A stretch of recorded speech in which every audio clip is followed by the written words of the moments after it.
Hello students, welcome again to Magister classes. हाँ, तो आज का हमारा टॉपिक है autolysis versus necrosis versus apoptosis. जैसा कि हम जानते हैं, सेल डेथ क्या होता है? Cell death is a state of irreversible injury. तो ये ऑटोलिसिस, नेक्रोसिस और एपोप्टोसिस ये वो लोकल या फोकल चेंजेस हैं किसी भी सेल में जो कि अल्टीमेटली रिजल्ट करते हैं इनके डेथ में। तो आइए हम इन तीनों को एक एक करके इनको डिटेल में पढ़ते हैं। The first process involved in cell death is autolysis. Auto यानी self, lysis यानी breakdown, जिसे हम self digestion of cell भी कहते हैं। हाँ स्टूडेंट्स, तो आइए देखते हैं इसमें होता क्या है। हाइड्रोलिटिक एंजाइम्स ये वो एंजाइम्स होते हैं जो कि लाइसोसोम से, जो कि एक सेल ऑर्गेनेल है, उससे रिलीज होते हैं यानी सिक्रीट होते हैं। हाइड्रोलिटिक एंजाइम्स जैसे अमाइलेज, सेल्यूलेज, प्रोटीएज, लाइपेज, ये इन एंजाइम्स का काम क्या होता है? ये एंजाइम्स जो भी लार्ज मॉलिक्यूल में के जो केमिकल बॉन्डिंग होती है उसको ये ब्रेक करते हैं, और यही एंजाइम्स जब किसी सेल में रिलीज होते हैं तो ये उस सेल को डिस्ट्रॉय कर देते हैं। कभी कभी कुछ पैथोजेंस जिनकी वजह से, जिनके रिस्पॉन्स में इन्फ्लेमेटरी रिएक्शन होता है, ये भी कुछ एंजाइम्स सिक्रीट करते हैं which ultimately leads to self digestion of the cell. But generally autolysis को हम पोस्टमार्टम चेंज भी कहते हैं। ये वो चेंजेस होते हैं किसी भी टिश्यू में जो किसी भी एनिमल या किसी भी लिविंग ऑर्गेनिज्म के डेथ के बाद होते हैं। यानी किसी भी लिविंग ऑर्गेनिज्म के डेथ के बाद जो सेल में जो चेंजेस होते हैं उससे भी हम इसे रिलेट कर पाते हैं। कुछ टिश्यूज जैसे पैनक्रियाज, गैस्ट्रिक म्यूकोसा, इनमें जो हाइड्रोलिटिक एंजाइम्स होते हैं वो ज्यादा होते हैं, इसलिए इनमें जो सेल्फ डाइजेशन का जो प्रोसेस होता है वो फास्ट होता है। This process is intermediate in heart, liver and kidney, while it's slower in fibrous tissues, क्योंकि फाइब्रस टिश्यूज में ये जो हाइड्रोलिटिक एंजाइम्स होती हैं ये कम होती हैं। वन मोर थिंग स्टूडेंट्स, जो स्पीड होता है ऑटोलिसिस का वो टेम्परेचर पे डिपेंड होता है। For example, the warmer the tissue the faster will be the autolysis process. Consequently, animal that die on a hot day, अगर कोई एनिमल या कोई लिविंग ऑर्गेनिज्म किसी हॉट डे में अगर उसकी डेथ होती है और वो उसी टेम्परेचर पे अगर छोड़ दिया जाता है तो उसमें ऑटोलिसिस जो होती है वो फास्ट होगा। Autolysis is identified by homogeneous and eosinophilic cytoplasm, जिसमें जो सेलुलर डिटेल्स होते हैं वो लॉस्ट हो जाते हैं और सेल एक डेब्री की तरह रह जाता है। Now moving on to next pathological process which is involved in cell death is necrosis.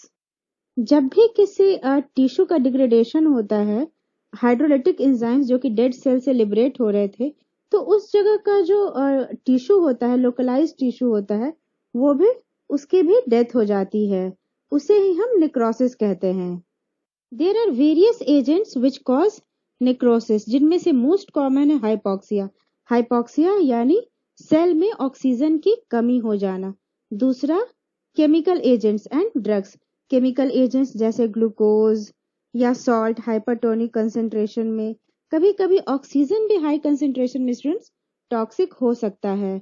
या फिर फिजिकल एजेंट्स जैसे कि deep burn, cold, sudden change in atmospheric pressure, radiation, electric shock, या फिर माइक्रोबियल एजेंट्स जैसे कि बैक्टीरिया, फंगी, पैरासाइट्स, ये सब भी सेल में नेक्रोसिस कराते हैं। ये वो एजेंट्स हैं जो सेल में नेक्रोसिस कराते हैं।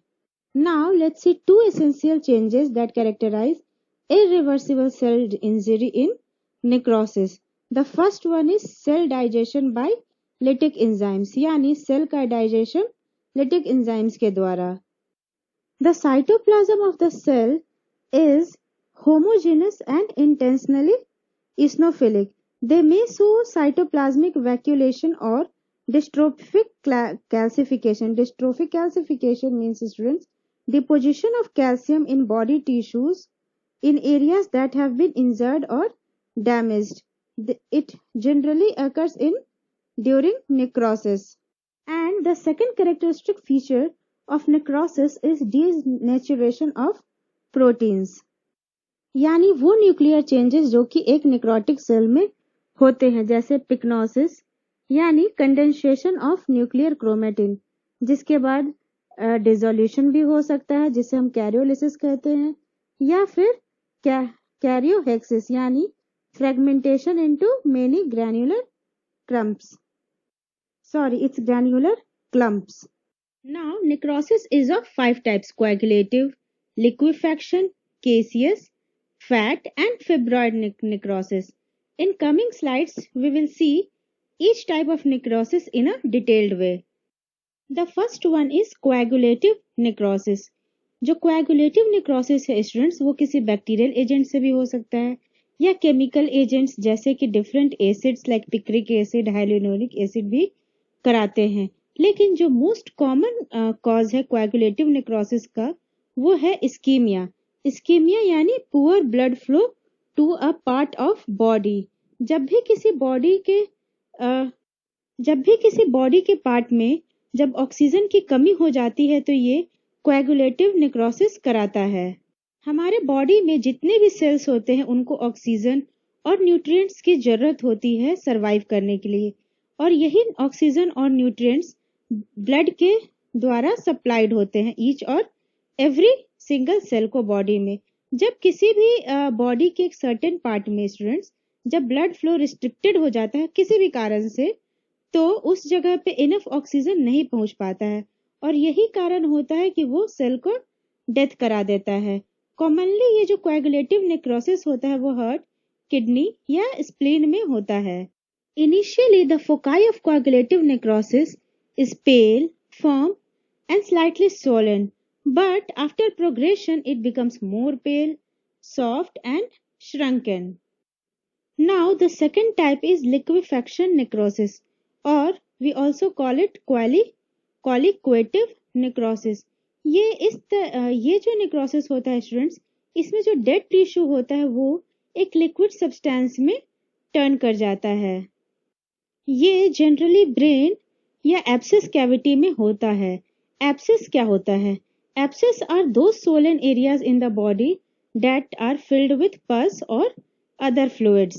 लिक्विफैक्टिव नेक्रोसिस जो होता है स्टूडेंट्स वो मोस्टली ब्रेन में इसलिए होता है क्योंकि ब्रेन में जो लाइसोसोम्स का कंसंट्रेशन होता है वो बहुत ज्यादा होता है। ये जो लिक्विफैक्शन नेक्रोसिस होता है स्टूडेंट्स, ये इस्केमिक इंजरी या फिर बैक्टीरियल और फंगल इन्फेक्शन की वजह से भी होता है। इन लिक्विफैक्शन नेक्रोसिस जो अफेक्टेड सेल होता है वो कंप्लीटली डाइजेस्ट हो जाता है by hydrolytic enzymes and which leads to a soft and circumscribed lesion which can consist of fluid with remains of necrotic tissue or pus. Later, a cyst wall is formed. Now, the next type of necrosis is caseous necrosis. Caseous necrosis, students, is a very unique form of cell death, जिसमें tissue का जो appearance होता है वो चीज like हो जाता है। जनरली ट्यूबरक्यूलोसिस के इन्फेक्शन में ये नेक्रोसिस होता है, लेकिन कभी कभी सिफिलिस या फिर किसी फंगल इन्फेक्शन में भी केजियस नेक्रोसिस होने के चांसेस होते हैं। As we know, in tuberculosis, lung is infected. That's why a caseous necrosis often occur in the lungs. और जब यही lungs के सेल जब डाई करते हैं तो they appear as dull white and which resembles like a cheese. In fat necrosis, जो fat tissue का जो डेथ होता है वो किसी इंजरी, फिजिकल इंजरी, सर्जरी या फिर किसी रेडिएशन की वजह से हो सकता है। मेनली ये ब्रेस्ट में होता है। ये जो फैट नेक्रोसिस होता है ये मॉर्फोलॉजिकली सिमिलर लीजन्स होते हैं।